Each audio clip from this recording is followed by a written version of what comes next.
Bali memang gudangnya seniman, salah satunya sahabatku ini.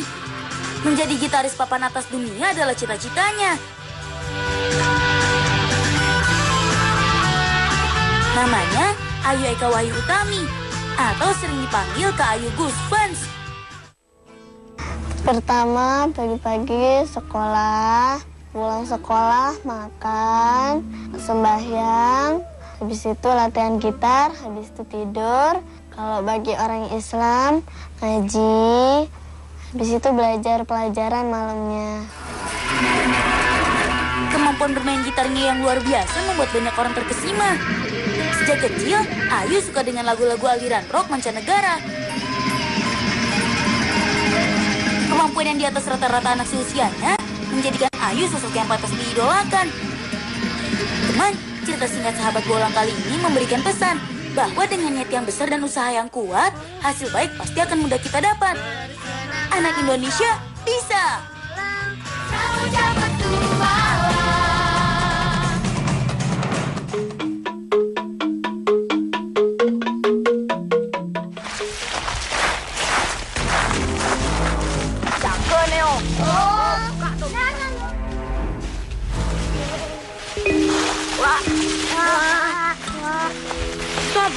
Stop. Kok mana waduh? Ngabari hari toh? Saja.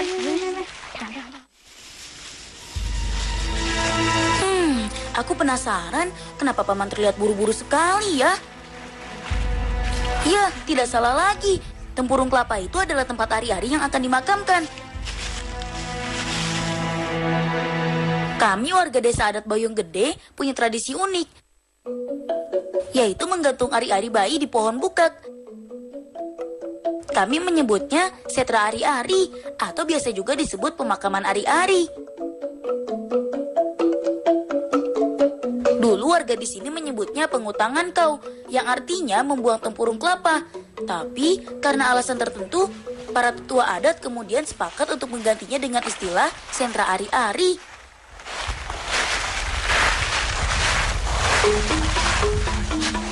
Kawasan ini menjadi tempat pemakaman ari-ari semua warga di desa kami. Ada yang masih terlihat bagus, tapi ada juga yang sudah usang karena sudah terlalu lama digantung. Tidak ada perawatan khusus untuk menjaga ari-ari ini. Jika prosesnya tepat, kami percaya tempurung ini akan awet dan selalu terjaga.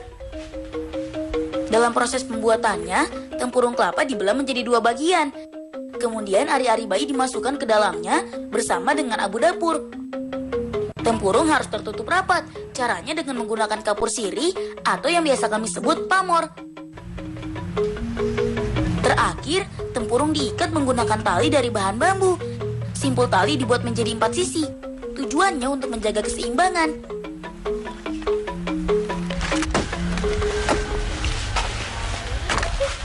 Teman, ini adalah salah satu tradisi warisan leluhur yang sakral.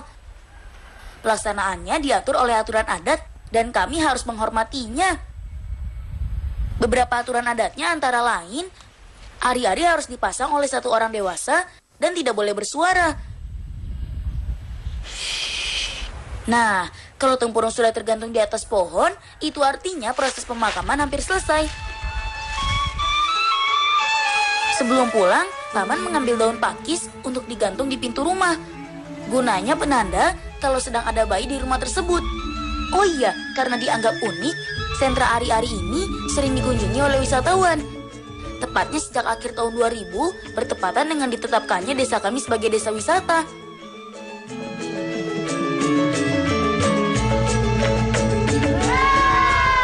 Salam kenal dari kami, anak kaki Gunung Batur, Kintamani. Warga di sini menyebut tempat ini Bukit Mentik. Salah satu wilayah di kaki Gunung Batur bekas aliran lahar pada saat Gunung Batur meletus. Banyak yang bilang batu sisa letusan Gunung Berapi memiliki kualitas yang bagus untuk bahan membuat pondasi rumah dan pelebaran jalan. Tapi jangan khawatir, kelestarian dan keindahan tempat ini akan selalu terjaga.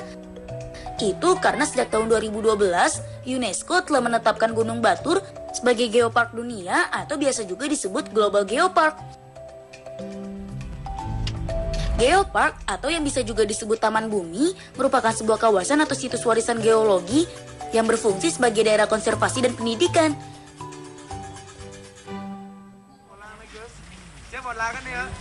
Aku tinggal di Desa Bayung Gede, Kecamatan Kintamani, Kabupaten Bangli, Bali. Desaku berada di sebelah selatan Gunung Batur, terdiri dari 2 banjar dinas dan 1 desa adat, atau yang sering disebut Desa Pekraman. Bayung Gede jika diartikan dalam bahasa Indonesia berarti tenaga atau kekuatan yang besar. Perkenalkan, teman-teman memanggilku Sadu.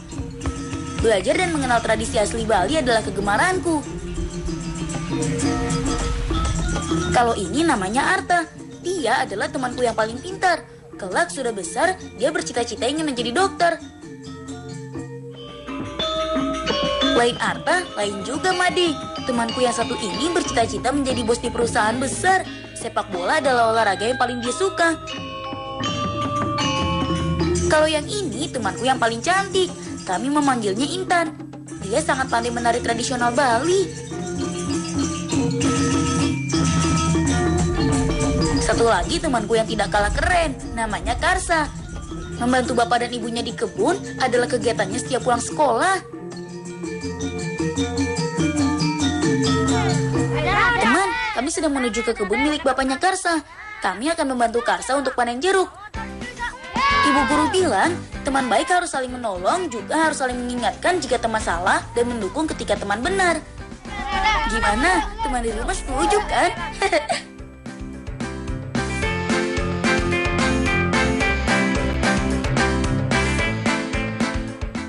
Saat ini, Desa Bayung Gede dihuni oleh sekitar 500 kepala keluarga yang bermata pencarian sebagai petani.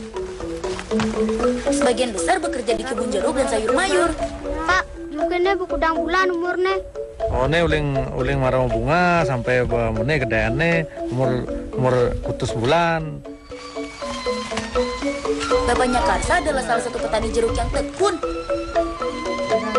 Hampir setiap musim panen datang, buah jeruk di kebunnya selalu melimpah.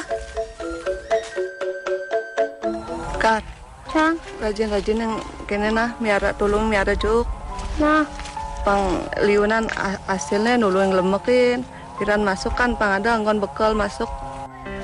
Teman, kami sudah sampai nih.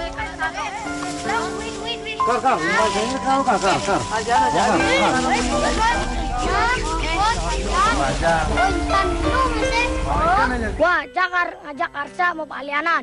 Tulungan lu alap juk nan dan teman besok alap juk. Ajak Karsa palianan. Nah, ini kan karalap. Asik, aku mau pilih buah jeruk yang paling besar ah. Masa ajak timpal-timpalnya. Jika musim sedang bagus, buah jeruk bisa dipanen 1 kali dalam setahun. Biasanya mulai berbunga pada bulan Januari dan dapat dipanen setelah 6 atau 7 bulan kemudian. Pasti rasanya manis. Kami menyebutnya jeruk semagi. Kalau dijual ke pasar, orang lebih mengenalnya dengan istilah jeruk siam Bali. Ais, dibekal nenek. Teman, untuk urusan buah jeruk, kami warga Desa Bayung Gede punya pahlawan yang harus selalu diingat jasanya. Namanya Pak Jero Bayang Tabeng. Pak Jero Bayang Tabeng membawa bibit buah jeruk dari Kabupaten Buleleng dan menanamnya di sini. Sejak saat itulah, lahan pertanian di kampung kami dipenuhi dengan tanaman jeruk.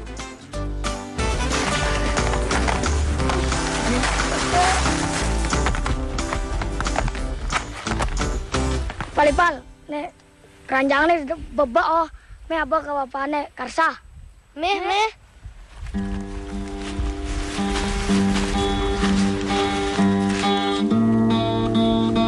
Barang ini buat nih ngumpet di keranjangannya ada di sini. Lang, coba ada ulung-ulung. Anak-anak, ini ngalap juk besud. Nih apa juga nih Intan nyun sik dan ane dua nih jak papat ngabe tolong pada membesik. Nah, Teman, ini adalah cara kami orang asli Pulau Bali membawa barang berat. Untuk laki-laki, beban biasanya dibawa dengan cara dipikul. Kami menyebutnya nengolok. lang nih. Kalau untuk perempuan, kami menyebutnya nyuwun.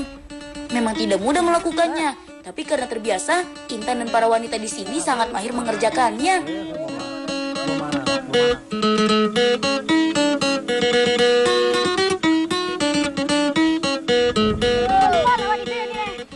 Aduh lang, kepesan lang. Kamu main lang. Yo. Teman, kami punya kampung halaman yang indah. Rasanya tidak pernah bosan, aku menjelajah di setiap jengkal tanahnya.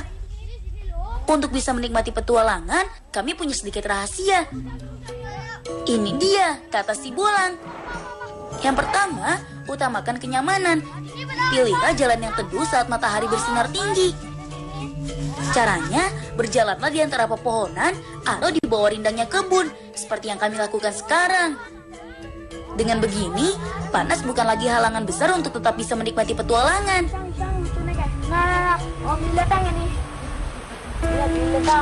Yang kedua, untuk teman di rumah yang sering pusing kalau terkena panas atau hujan, memakai pelindung kepala adalah salah satu yang disarankan. Kami anak-anak Pulau Dewata punya alat pelindung kepala khusus, namanya udeng. Ada lantang di depan. Udeng hanya boleh dipakai oleh laki-laki dan biasanya wajib dipakai pada saat sembahyang.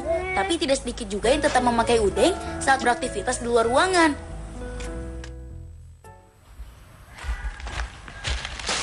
Cara jitu yang ketiga adalah selalu sedia payung sebelum hujan dan sedia air sebelum kehausan. Apalagi jika kita dalam perjalanan yang panjang dengan jarak yang jauh. Membawa air minum untuk bekal adalah keharusan. Nih, kelapa muda ini adalah salah satu obat pelepas dahaga. Hayo, siapa yang mau minta?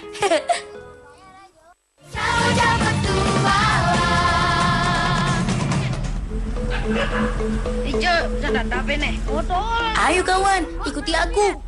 Aku tahu jalan yang lebih dekat untuk sampai di tempat tujuan kita. Tempatnya sudah tidak jauh lagi. Terakhir, aku sering lihat hitam, sering mondar-mandir di sekitar sini.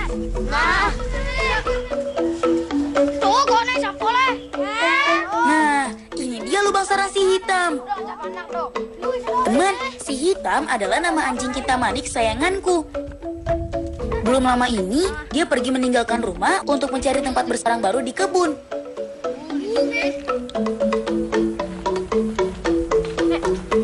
Kuda ada.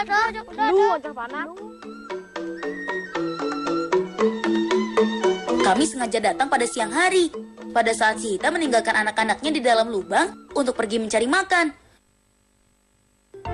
Maklum saja teman, saat seperti sekarang, induk anjing akan lebih galak. Apalagi kalau tahu lubang sarangnya kedatangan tamu tadi undang seperti kami. Tenang saja anjing lucu, kami hanya ingin tahu bagaimana keadaanmu di sini. Teman, kunjungan seperti ini biasa dilakukan oleh para pemilik induk anjing dengan tujuan melihat jumlah, jenis kelamin, dan ciri-ciri anjing baru miliknya. Selain itu juga untuk memastikan kondisi kesehatan si anak anjing.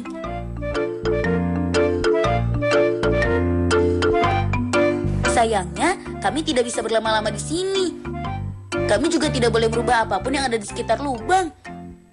Sedikit saja kami meninggalkan jejak, si hitam bisa curiga. Bisa jadi anak-anaknya ini akan dibawa pergi untuk membuat lubang sarang baru.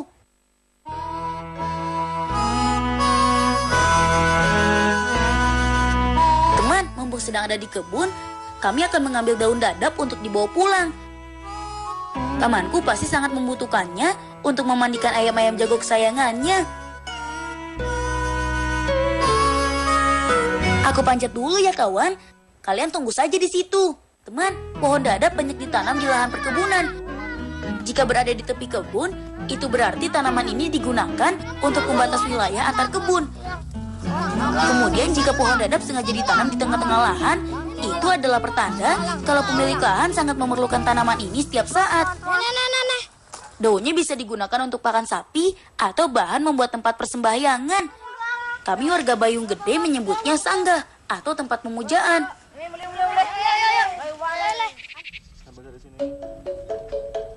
Teman, pamanku sangat gemar memelihara ayam. Dia punya banyak ayam yang sehat karena rajin dirawat. Paman bilang, hal terpenting adalah selalu menjaga kebersihannya. Ayam harus rutin dimandikan setidaknya 3 kali dalam 1 minggu.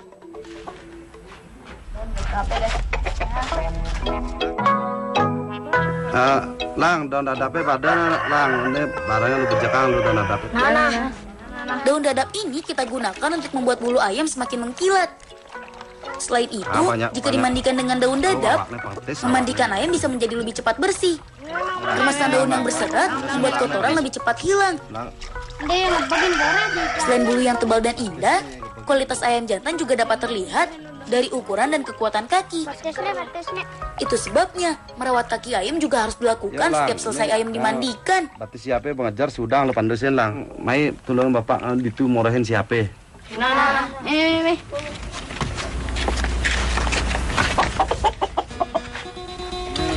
Lalu siapa pangsi? Ini dia ramuan tradisional yang biasa kami gunakan.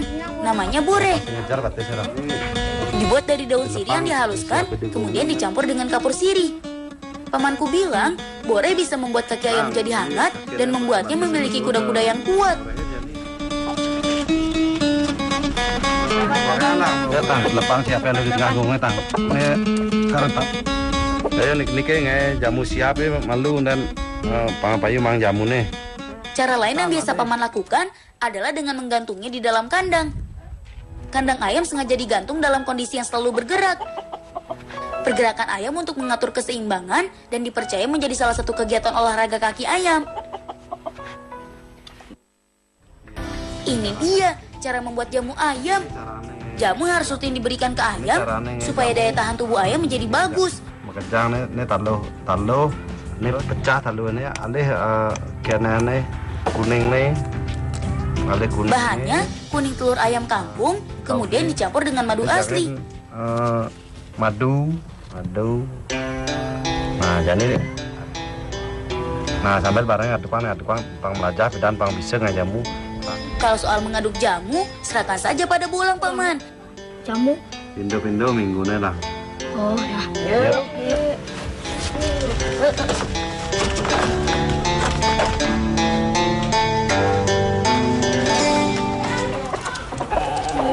Nenek isiang lu, anu nih.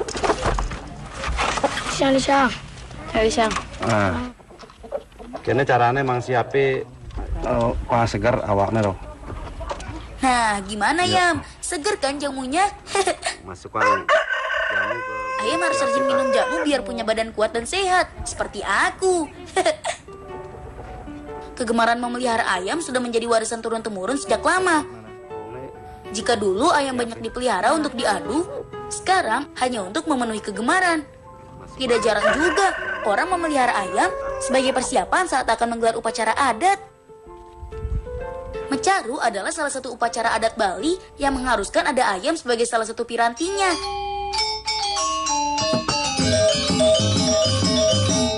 Teman, sebagai anak asli Pulau Bali, kami punya hobi yang sama, yaitu rajin dan tekun belajar tentang adat dan budaya.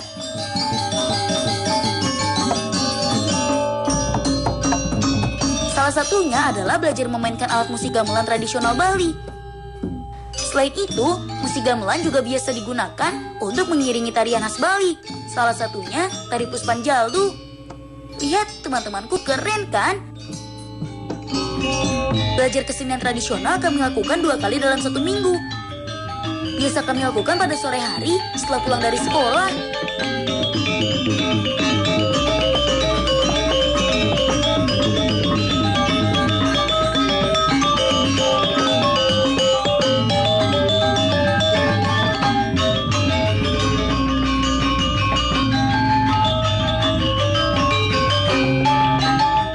Belajar gamelan juga menjadi kegiatan yang menyenangkan. Belajar alat musik tradisional juga bisa melatih konsentrasi.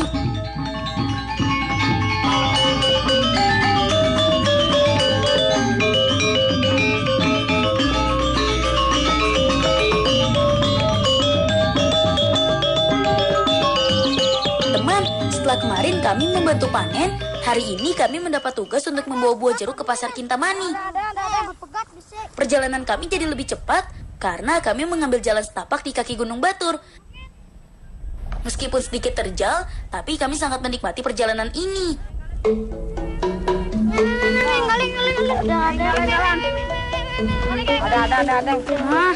Nah, untuk menjaga stamina, kami sepakat untuk berhenti sejenak di sini. Lumayan istirahat sambil menikmati megahnya pemandangan Gunung Batur. Teman, Gunung Batur adalah satu dari gunung api di Pulau Bali yang masih aktif. Pernah meletus terakhir pada tahun 1971. Meskipun begitu, saat ini Gunung Batur menjadi salah satu objek pendakian yang sangat diminati oleh wisatawan. Simpang, moyang lu gini. Nah, yuk bilang mau balik gunung. Nah. Jangan baju Nikmatnya melihat pemandangan indah bersama kawan-kawan terbaik. Ditambah lagi makan jeruk yang rasanya super manis dan menyegarkan. Komplit, plit. Aku mau lanjutkan makan dulu ya teman. Habis, manis banget sih jeruknya. Bikin lagi.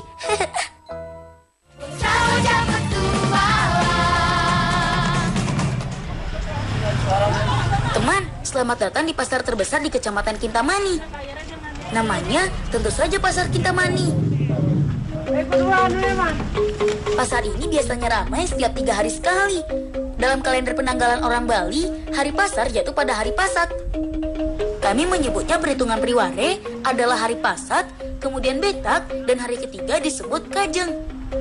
Pesan dari bapaknya Karsa, kami harus mengantar jeruk ini ke tempat Paragia. Paragia adalah salah satu tengkulak buah jeruk yang terkenal di sini. Hei Bolang, ujang nih lang. Om Swastiastu. Simpang, meh pernah yang jual meh. Jeruk dari daerah kami terkenal punya rasa yang manis dan ukuran buah yang besar. Paragia bilang, banyak pembeli yang berasal dari jauh dan memesan untuk dikirim langsung ke sana. Sampai di sini dulu ya teman petualangan kita hari ini. Mari bangga menjadi bagian dari adat dan tradisi Bumi Pertiwi. Salam bocah petualang. Dadah.